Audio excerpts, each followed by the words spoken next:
Mac here, and I just wanted to do a little informal chat today about the recent events on Tezos and kind of show you my neighborhood and my life here in Tokyo. I think a lot of you guys follow me probably know I work as a cloud architect at Rackspace. It's a great company. It's really a lot of fun to work there.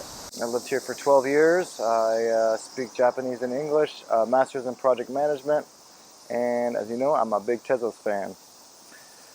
Today I kind of wanted to talk about some of the reasons why I really like Tezos and also some of the Tezos current events. One of the reasons I really like Tezos is as a project manager, I really understand the difference between projects that can move fast and change quickly, and I know the difference between projects that need to get all done and then just turn out the product at once. In this world of technology, it's very important to use the agile methodology as much as possible.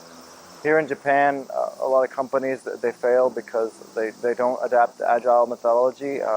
They try and just knock out everything and have it perfect on release day one, and that can be a really big deterrent for adoption, because things just need to adapt and change. Because as soon as you do a waterfall project and it spits out the product, you're going to have to basically make another product right away, because the new product is going to be obsolete.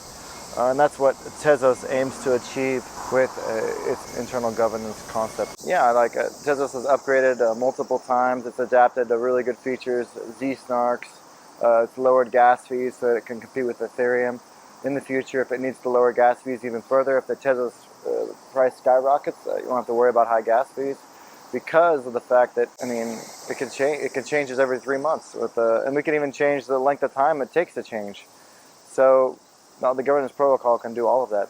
Now, it does have its hiccups. It has a very large network bottleneck right now, and some of the nodes do have issues with their updates, and there's also issues with load balancing when it comes to using some of the main AMMs on Tezos, which causes a lot of errors for people. However, the fact of the matter is, Tezos turned out these products in 3 years? Almost 4 years now? Whereas it took Ethereum almost 6 years to do anything like this. And Ethereum still has major issues. I mean, look at MetaMask. You have issues with the ledger all the time. Coffee's amazing.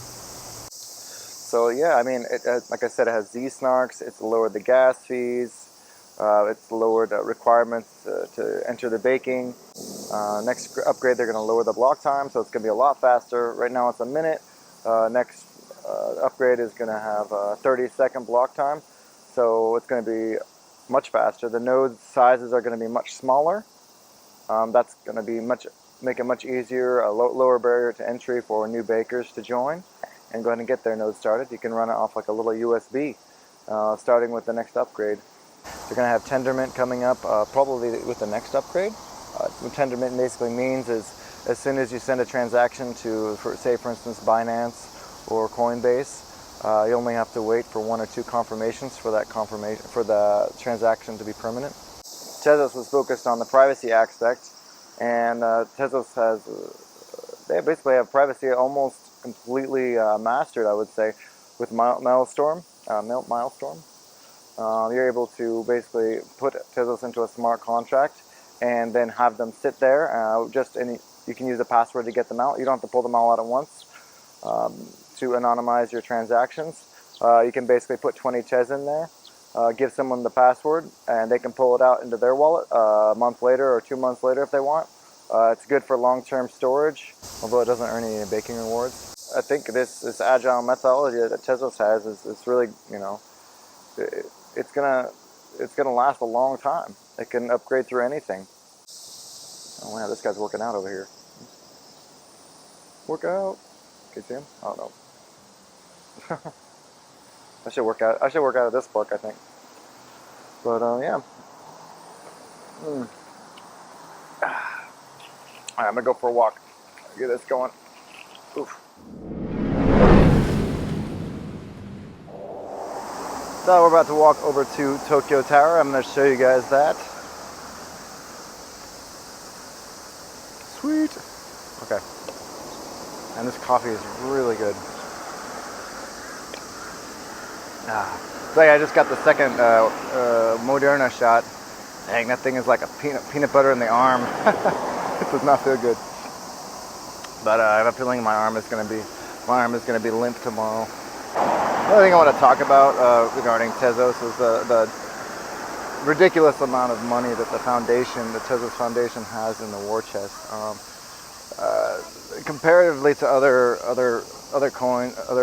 tokens or crypto, Tezos Foundation has $6 billion in assets. I mean, that's twice the market cap of Tezos alone, which means that no matter what really happens, Tezos is going to go on. They held off on the market until they could get these smart contracts down. Now that they have marketing down, they're focusing on the throughput of the Tezos blockchain. They're gonna lower the block time to 30 seconds. After that, they're gonna have the tender mint implemented. It's gonna be freaking awesome. Yeah, so they have a war chest, and they just started marketing. This morning was pretty interesting. They had a 15% increase in the Bitcoin price, and Tezos also went up. But if Tezos can continue its marketing and continue its foundational, working on the foundations of the protocol, and it has a very wholesome tokenomics, I think it's gonna definitely come out on the top this bull cycle. Whew. I got a big hill coming up here to the Tokyo Tower. You see behind me. Oh, there's a guy behind me. Oh man, this is a workout. Okay. So yeah. Anyway, so there've been some really good updates this week. I think they had the Tezos marketing at the Mets game. It was pretty surprising. I was like, wow. Right along with their announcement at the Gemini exchange and their little ledger meme competition that Gemini is holding. If you didn't know, Gemini is run by the Winklevoss twins. And they were really big on crypto back in the day. They got in on Facebook, but the whole drama happened. But I mean, they're doing well now, so I guess they definitely aren't complaining. Oh, here we go. We've gotten to Tokyo Tower. Take a look.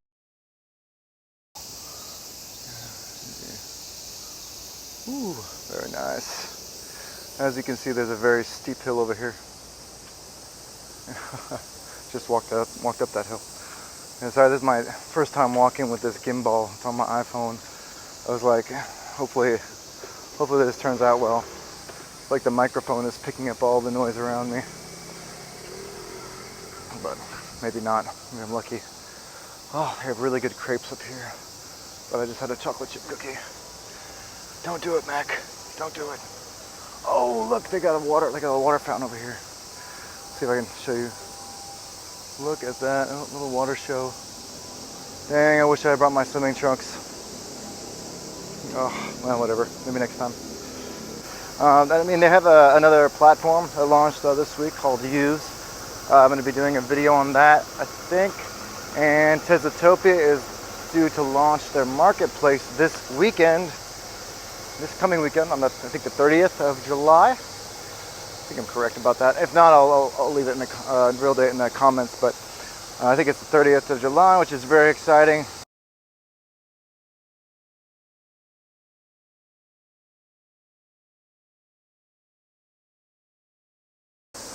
So yeah, we're going to talk about the Use platform. Now, the Use platform, I mean, I've switched from platform to platform just to test out all the different stuff on Tezos. The Use platform is basically, it's meant for people who want to keep their Tezos. They want to earn all the baking rewards plus a little extra. So with the Use platform, you can go ahead and delegate to your bakery, and you can earn whatever percentages that they give you they take away their fee or whatever. Then on top of that, from whatever you mint, you earn a certain amount of, when you get basically a constant drip of this token called U.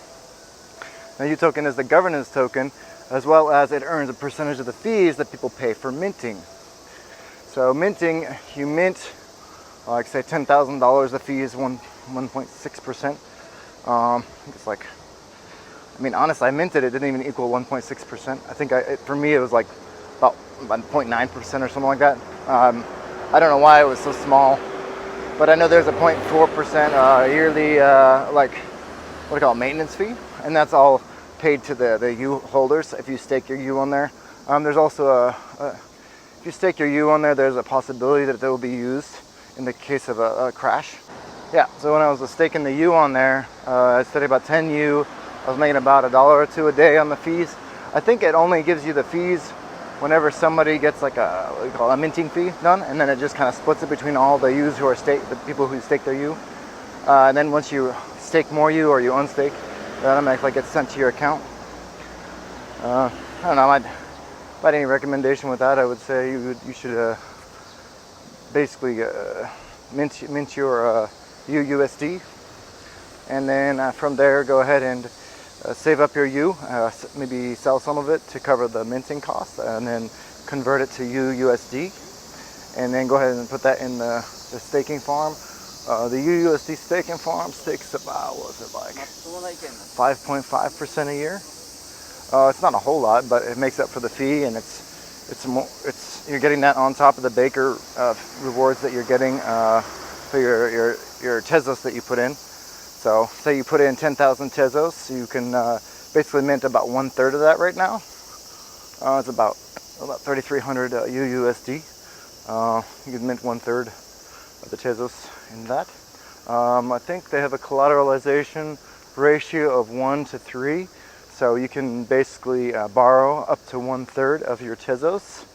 And then once it reaches 2 to 3, if Tezos goes way down in price, like it cuts in 1/3 in price, then you reach like the hell threshold or whatever. And then people have the opportunity to bump you up by burning UUSD. They can bump you up to your 300, it basically bumps you all the way up to the 300% again. And once you're bumped up to 300%, you basically pay that person in Tezos plus a fee, and the fee is kind of steep. It's like 11%. So it's really important to make sure you keep your collateralization ratio very healthy. You want to keep it up around, I would say around 300%. You can go a little lower than that, just to kind of ride the waves up and down as the crypto does. But as soon as you get down to 255%, you definitely want to top up. Just put Tezos in there, and that'll top you up. You don't have to worry about buying more USD or anything. Just go ahead and put the Tezos in there, and you'll be fine. So all in all, I think the UV is a very good long-term what do you call it, savings bank. If you want to put stuff in there, if you want to hold Tezos because you think it's going to explode in price, and you don't want to hold all these other tokens on the Tezos blockchain, then go ahead and put it in there, and you're pretty safe. I'd say it's very, very low risk. I'm not going to say, again, this is not financial advice. I'm not a financial advisor. However, I've used other platforms like Paul, and I really like Paul. The graphics were great. Hera was pretty good, but this is really super inflationary, which is going to be a lot of short-term hype. Before that was Plenty. Plenty it's pretty good, but at the same time, it's extremely inflationary, and it's going to go from it was a 1-to-1 Tezos ratio. Now it's down to like 0.5. So, I mean, with the extreme inflation, people are going to dump, and if you wait too long, you're going to be the last person to dump, and you're not going to make nearly the gains that you wanted to make. However, the utilization for U the U token does seem to be very strong staking-wise. So it's very healthy token to stake on the U platform and make real income. It's not like it's income based in this UUSD asset, which is a tethered asset, and it's tethered by the UV algorithm. And I mean, for me, I feel a lot safer keeping it in there, just knowing that I can pull it out at any time. I have enough UUSD to go ahead and pull out my U. Tezotopia is coming up. My next video, I do plan on doing an interview with Joab. He's the CEO of Gift Games, and he's releasing Gift Owl, which I'm very excited about. It's going to earn 5% of all marketplace sales You can stake your gift out to earn those, and there's going to be votes. You can go ahead and vote on different in-game aspects. He's gonna basically, you can choose characters. I'm just using my imagination here, but I'm guessing you can choose like a new character type. You can choose if he decides to go on and have a story regarding the game. You can choose the game ending, the story endings, things like that. I mean, he has been very imaginative in his creative process and very open to the community and the advice that the community gives. And I think that is very important to a successful game launch. And this gift DAO is going to solidify all the games that come in the future and ensure that the game is going to fit everyone's desires. Wow, it's getting all cloudy here. Walk down the side street for a bit. So yeah, sorry I might have been there dark for a bit. I think I had locked the contrast. So yeah, I decided to walk down one of these side streets. This is some of the Japanese apartment buildings. Yeah, not bad. It's a nice area. I think I live in an area called Azabujuban. It's downtown Tokyo. It's right next to Tokyo Tower, so you can walk there every night. Check out the lights. They tend to change the Tokyo Tower lights every couple weeks or so. So you can check out the pink colors for Valentine's Day and the green and red ones for Christmas, things like that. Pretty fun. They have a lot of good restaurants in this area as well. It's a good area to just walk around and see all the little shops that pop up.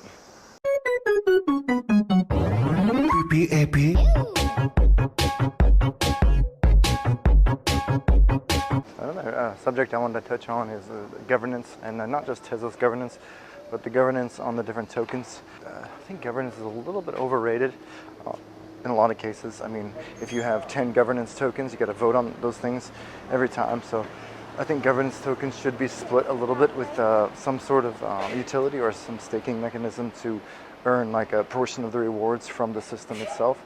Crunchy Network, for example, recently they did a $35,000 KUSD single side farm for Crunchy DAO, and basically for any Crunchy DAO that you had, you earned 24 KUSD for that. I think that was a really, really good kind of show of implementation, what the capability of Crunchy DAO can be in the future once it expands and once it develops into like the full-fledged platform. It is right now. I mean, if you think about it, instead of getting inflation rewards, you're actually getting a basic stable coin as a payment for single-side staking, which is, honestly, that's better utility than most of this stuff. It is like the most, safest form of staking. It's not, there's not so much of a pyramid scheme going on. You don't have to worry about like the developers using all of theirs. He's very code crafting, and he's very, very, what do you call it? He's very transparent about like what tokens are locked up and what tokens he has available at the time that are under a time lock. Oh, and on the topic of upcoming events, Spicy Swap is probably going to launch, I'm guessing next month or the next month. They just did the first 2 airdrops. Jabba, he's the main developer and I think the CEO of Genius Contracts. I'm not sure if he's the CEO. It might just be a one-man company. He's not extremely transparent about that, but he said the UI development is going well and everything is coming along. They did the airdrops. The first airdrop was a little bit of a slip up, and he had a six decimals off, so everybody was getting a ridiculously small amount of spicy. But if anything is to show, his past work has had amazing smart contracts, and they've only gotten better. And pretty much the biggest thing that was missing was transparency for one, and communication, as well as a nice UI. So it looks like he's going to have a new UI coming out, and he is a UX developer, UI UX developer, who he's working alongside with. So that's very exciting. You can be able to have FA2, FA1 to FA2 swaps, FA2 to FA2 swaps. These are basically like, if you're in Ethereum, these are basically like ERC20 tokens. FA2 is basically ERC20. So, Tezos equivalent. Where the hell am I? Oh my god, I'm lost. I think I'm going the right way. Oh, there's a nice park over here though, I can go over there. A little park to go into. Go check it out. Now I gotta walk off this vaccine. I'm really feeling my arm is gonna be dead tomorrow. Oh, kids playing. Crazy kids.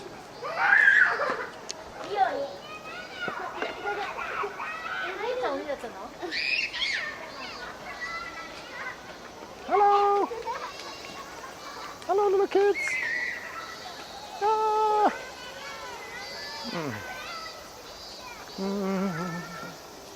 You can see everybody over here. It's kind of fun to look at this gimbal thing. I go like this.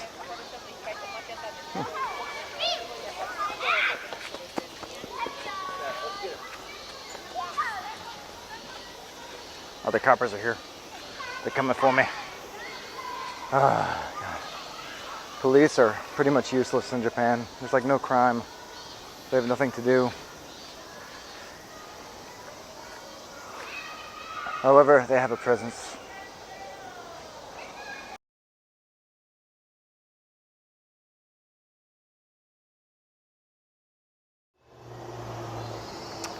So on another note, just gonna go on another topic someone asked me about. Someone asked me what's like living in Tokyo during the pandemic, and it's all right. I mean, it's quiet. Not really much to do. Apparently, there's day drinking. But yeah, there's really not much to do. Yeah, I mean, all bars and everything close at 8, and most places don't serve alcohol after like 5 p.m. or something. So you can't really go out and drink or anything at night, especially when they have the state of emergency, which I think they've extended like 3 times. They keep having like a 2-week break in between and then extending it. For some reason, the Japanese government could not say no to the Olympic Committee, so they are committed to doing the Olympics here. And I think it turned out okay. Their NHK, their halftime or whatever, their introduction show was kind of, I don't know, I didn't like it that much. And I think the Japanese people didn't seem so impressed when I talked to my friends about it. However, the Olympics themselves are pretty cool, and that drone, my friend said he could see the drone show right outside of his apartment from the balcony. That was pretty cool. I was actually kind of bummed I couldn't see it. I was out of town that weekend. So other than that, like it's a great place to live. There's no crime. This area of the city is very clean. You can kind of see the roads here. They're very clean comparatively. There's almost no littering. People follow all the rules to a T, more or less. I do believe it's a very repressed society, so once in a while there's a really crazy, weird guy who does some weird stuff. Most of the people keep to themselves and let them do it, though. There's no real outer expressive judgment unless they get drunk. Then they're more talkative about it. And the people are extremely nice, helpful. You ask for directions, they try and speak English. Even if you speak Japanese to them, they still try and speak English. And that's, let's say, family life is pretty good here. You're gonna have a really small apartment for the same size in my hometown in Oregon. I would get a huge apartment, probably. I'm trying to convert square meters to square feet, but I don't know, 1,500 square feet apartment is equal to like a 40 square meter place here. Oh, I don't know what the conversion rate is. I'll look it up later. But I just know that it would be probably triple the size of an apartment. A small apartment in the U.S. in Oregon, Portland, would be about the same price. However, buying houses here is like a much less interest rate. So it's much easier to own your own property here and take out a loan and feel like you're not getting completely ripped off by the bank. However, on the other hand, investing in actual cash investments here, anything besides real estate, is kind of not great unless you're investing in like a friend's company. Stocks here are, it's okay. The stock market's open like almost 2 hours short. Like it has like a 2-hour lunch break, and it's open for less time than the U.S. stock market. So it's kind of hard to do those kind of investments here, and their applications are very clunky. Their banking applications are very clunky. I'm guessing it's due to that waterfall method I mentioned earlier in the video. But in the aging population, it doesn't really help their technological side. But at the same time, the startup here sometimes hit it off really well, like Medukati. But usually they have a very big foreign influence, and they have a Japanese guy leading it who can make it more acceptable to the society here. Yeah, I mean, living in Tokyo, you don't need a car. The best part about Tokyo for me is the train system is amazing. They have the best transportation. Compared to Oregon, you have like homeless people in the train station, and like some girl like took off her shirt, and she was like, "What?" And it smelled kind of funny. But here, it's not nearly as much of that. There's still a little bit, but it's not nearly as bad. So I highly recommend living in Japan if you can. Just realize that you're a foreigner here, and that you will be treated as such by the immigration center. They do not. They make you wait in really long lines. It's basically like the DMV in the U.S. You know, and wait for a really long time to do a small amount of paperwork that could have taken 2 seconds to turn in. It takes 2 seconds to turn in, but you got to wait 4 hours. So yeah. Ooh. Anyways, I think that's it for my my video today. This is me walking back to my house from the shot, getting the flu shot. Not the flu shot, the COVID shot. I will say that it was not the best experience of my life, but I'm glad I got it, and I can get my COVID passport. I can travel the world as soon as I get my visa, hopefully soon. So anyways, thanks guys, thanks for watching. I'll see y'all next time.